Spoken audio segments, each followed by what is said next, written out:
A manhunt eventually led law enforcement to Boelter's home in Green Isle. He was arrested shortly after 9 Sunday night, ending a 43-hour manhunt, the largest in state history. I watched an hour and a half of Tim Pool's coverage on Vance Boelter and the horrific attacks that took place in the state of Minnesota about 2 weeks ago, and these are my key takeaways.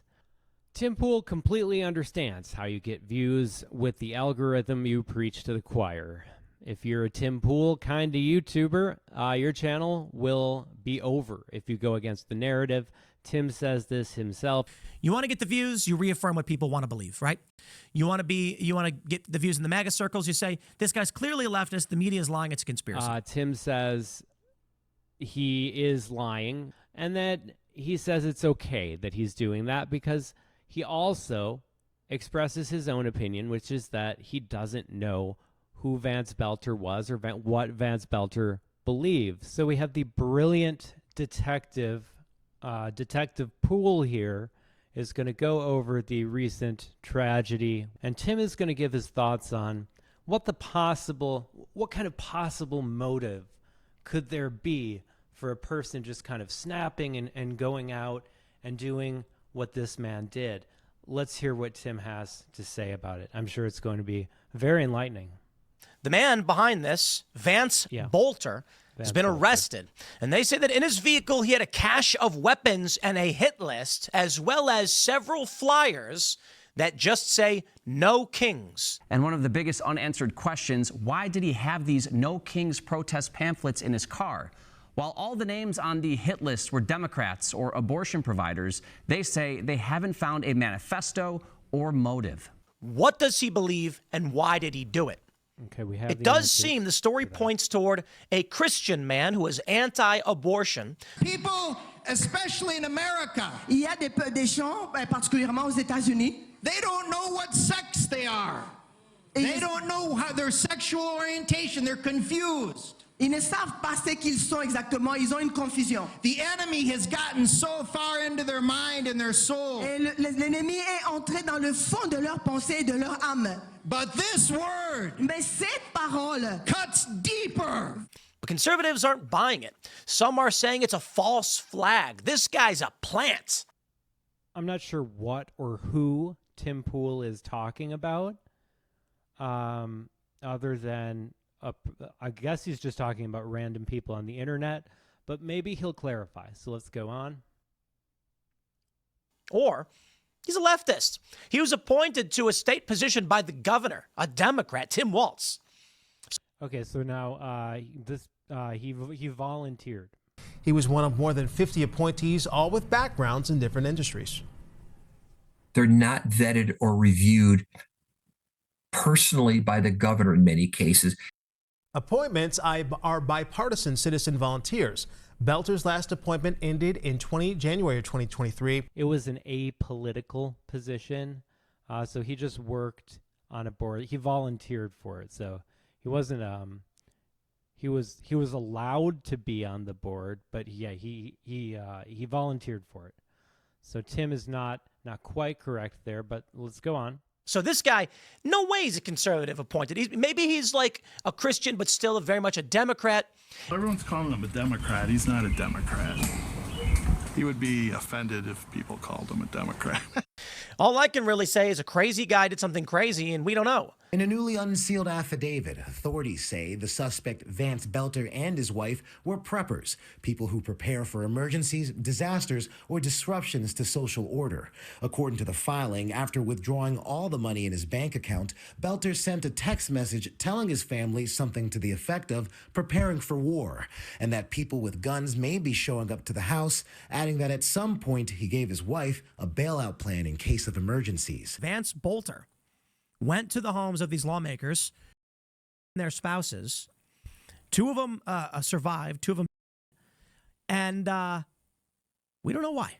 So there are 3 points that are going to be made by Tim Pool to artificially create this completely out of left field, bizarre conspiracy that Vance Boelter was a liberal, an extreme left liberal, when we know that he was the opposite.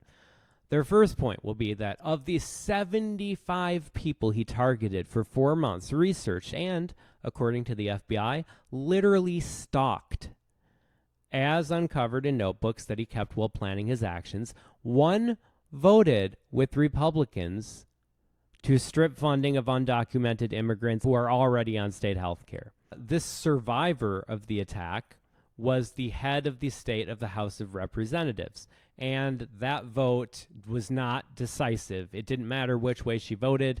The right is saying that this was done. He's a leftist who was angry that these Democrats crossed the line to vote with Republicans to strip immigrants of health care. So this woman had just cut health care for illegal immigrants and was targeted.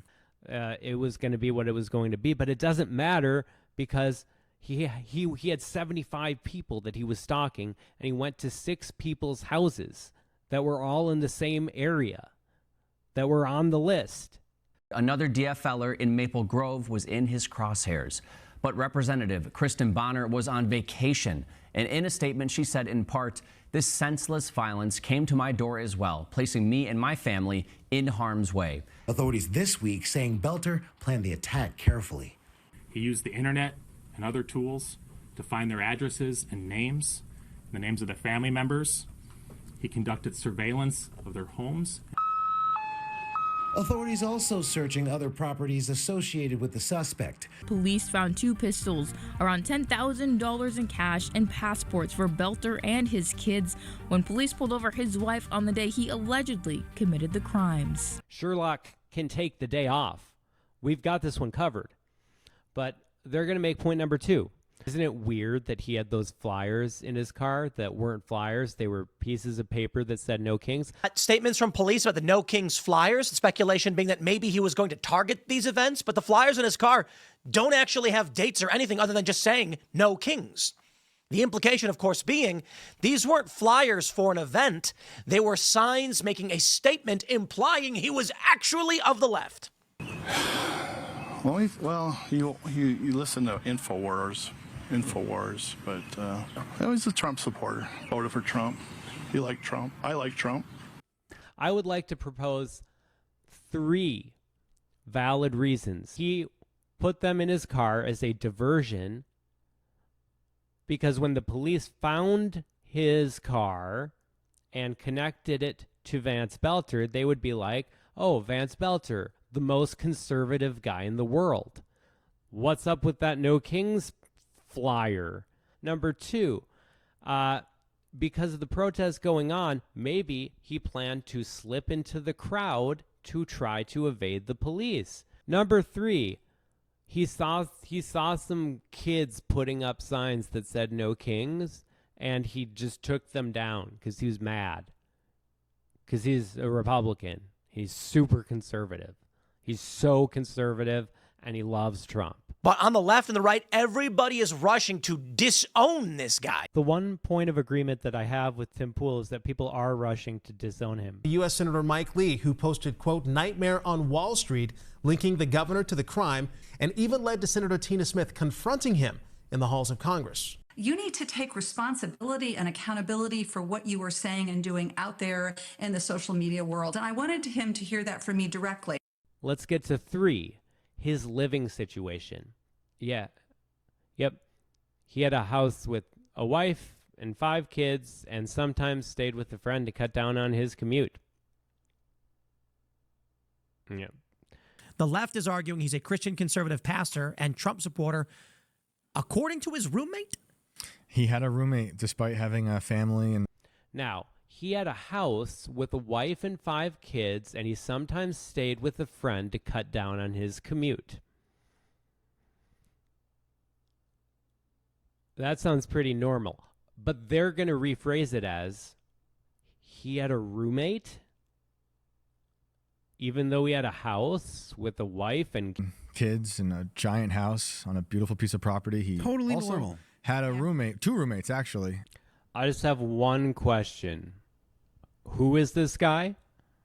It was a big red orb. I think it was the moon. I could be wrong. Maybe it was something else. Special welcome to everybody coming over from TIMCASTIRL. It's great to have you guys here. What is up, everyone? Thank you to Tim for sending the people over. And it was a great show last night with Malice. We talked about demons.